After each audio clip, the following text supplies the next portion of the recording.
Morning everyone. তো তোমরা দেখতেই পাচ্ছ সকালবেলা আমরা একদম সকাল সকাল বেরিয়ে পড়েছি, আমি আর সম্পদ। এই যে এখন ড্রাইভ করতে বিজি, ওকে জ্বালাচ্ছি না। একদম cloudy weather, you can see the sky, cloudy weather and this is the last day of our trip. মানে আজকেই আমরা একটু বাদেই বেরোবো, মানে 12:25 আমাদের পিক আপ করতে আসবে আমাদের ড্রাইভার দাদা।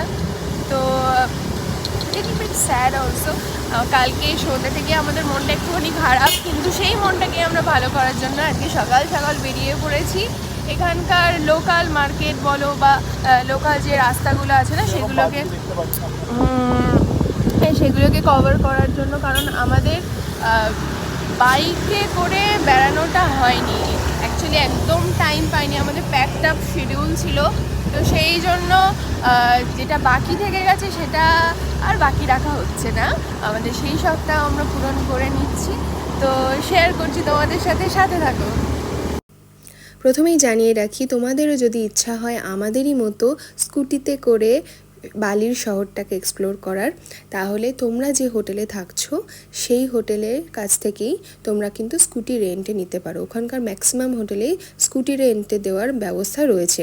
ঠিক সেরকমভাবেই সেদিন সকাল 7:30টার মধ্যে রেডি হয়ে আমরা আমাদের হোটেলের কাছ থেকেই আমরা একটা স্কুটি রেন্টে নিয়ে নিই এবং বেরিয়ে পড়ি পেট্রোল পাম্পের উদ্দেশ্যে। এবার পেট্রোল পাম্প কোথায় সেটা আমরা একেবারেই জানতাম না, সেই কারণে লোকাল কিছু মানুষের হেল্প নিয়ে আমরা গুগল ম্যাপে সার্চ করি নিয়ারেস্ট পেট্রোল পাম্পের অ্যাড্রেস, এবং সেটা খুঁজতে অনেক দূর আমরা কিন্তু যাত্রা করি। এই যে তোমরা দেখতেই পাচ্ছ, অনেকটা রাস্তা কিন্তু আমরা গিয়েছিলাম। আর পেট্রোল পাম্প থেকে পেট্রোল নেওয়ার পর এখন আমরা বেরিয়ে পড়ছি। আর ওখানকার পেট্রোল কিন্তু খুব সস্তা, খুব চিপ রেটে আমরা 1 লিটার পেট্রোল পেয়ে গেছিলাম। আর এরপর আমরা পেট্রোল পাম্প থেকে বেরিয়ে পড়ি এবং এখানে দেখতে পাচ্ছ রাস্তা কিন্তু একদম জলে ভেজা। হ্যাঁ, এই আরও একটা কথা তোমাদের বলেই রাখি, ওখানে কিন্তু যে কোনো মুহূর্তে বৃষ্টি শুরু হয়ে যায়, তাই একটা ছাতা অলওয়েজ ক্যারি করবে। আমরাও সেদিনকে এই বৃষ্টিতে ভেজার ভয়েই একদম সকাল সকাল বেরিয়ে পড়েছিলাম, যখন ওয়েদারটা মোটামুটি ঠিকঠাক ছিল, কারণ ওখানকার ওয়েদারকে একদম ভরসা করে থাকা যায় না। আগের দিন সন্ধেবেলা থেকেই সারা রাত বৃষ্টি হয়েছিল, যেই কারণে রাস্তা তোমরা এখনও দেখতে পাচ্ছ অনেকটাই ভেজা ভেজা, আর আকাশটাও কিন্তু মেঘাচ্ছন্ন। সকাল থেকে গোল গোল চক্কর মেরে এখন আমরা ফাইনালি কুটা বিচে এসেছি, মানে আমাদের হোটেলের একদম নিয়ারেস্ট বিচ, যেখানে আমরা খুব কম টাইম স্পেন্ড করেছি এত দিনের মধ্যে, সময় ছিল না, তো সেই জন্য আজকে আমরা চলে এসেছি এখানে এখন। কিন্তু তার আগে ওকে জিজ্ঞেস করবো ওর ড্রাইভিং এক্সপিরিয়েন্স। না, এখানে রোডটা খুবই স্মুথ রোড, পলিশড রোড, এরকম অসুবিধা হবে না। এবং কি সিগন্যাল যেখানে দরকার শুধু সেখানেই আছে, মানে আননেসেসারিলি সিগন্যাল দিয়ে জিনিসটাকে আরও ক্রাউডেড করার চেষ্টা করেনি। এবং কি এখানে লোকেরা হর্ন যদি নেসেসারি তখনই বাজাচ্ছে, তাহলে কিন্তু হর্ন বাজাচ্ছে না, এটা আরেকটা ভালো জিনিস।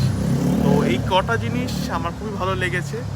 তো দেখা যাক পিয়ার অনুভূতি কি। হ্যাঁ, আর একটা জিনিস যেটা আমার খুব, মানে আমি ডে 1 থেকে ফলো করছি, এটা তুমিও মনে হয় একমত হবে, এখানকার প্রত্যেকটা মানুষ প্রচণ্ড হেল্পফুল, মানে বলো ওই এক্সপিরিয়েন্সটা উনি দাঁড়ালেন তোমাকে আগে পাস করবে। হ্যাঁ, তো এখানকার লোকরা একটুখানি আন্ডারস্ট্যান্ডিং, ওরা চায় যে তুমি ওয়েট করো বা ওনারা ওয়েট করুন, তুমি পার হয়ে যাও, রোডটা ক্রস হয়ে যাও, তারপর ওনারা করবেন। মানে এই জিনিসটা আরেকটা ভালো জিনিস, এই টোটালি এগ্রি। একদম। তো এখন আমরা এখানে যাব, আর আমরা এই রকম গেট মনে হয় ম্যাক্সিমাম জায়গায় দেখতে পাচ্ছি, মানে হান্ডারা গেটের স্টাইলের সমস্ত গেটগুলোই ওদের হান্ডারা গেট স্টাইলের মনুমেন্টটা এখানে প্রচুর আছে। তো এইটা এই আদলেই করা হয়, এরা এটাকে মানে ওয়ার্শিপ করার মতো এটাকে আছে। এক্স্যাক্টলি। চলো আর দেরি না করে আমরা বিচে চলে যাই। সকালের মেঘলা আকাশের সাথে কুটা বিচের এই সৌন্দর্য সেদিন যেন মিলেমিশে এক হয়ে গিয়েছিল। আমরাও এখানে বসে বসে অনেকক্ষণ গল্প করলাম, তারপর হোটেলে ফেরত চলে গেলাম, কারণ কিছুক্ষণ পরেই আমাদের ফ্লাইট ছিল। দেখা হচ্ছে নেক্সট ভিডিওতে, সবাই সাথে থাকো, থ্যাংক ইউ।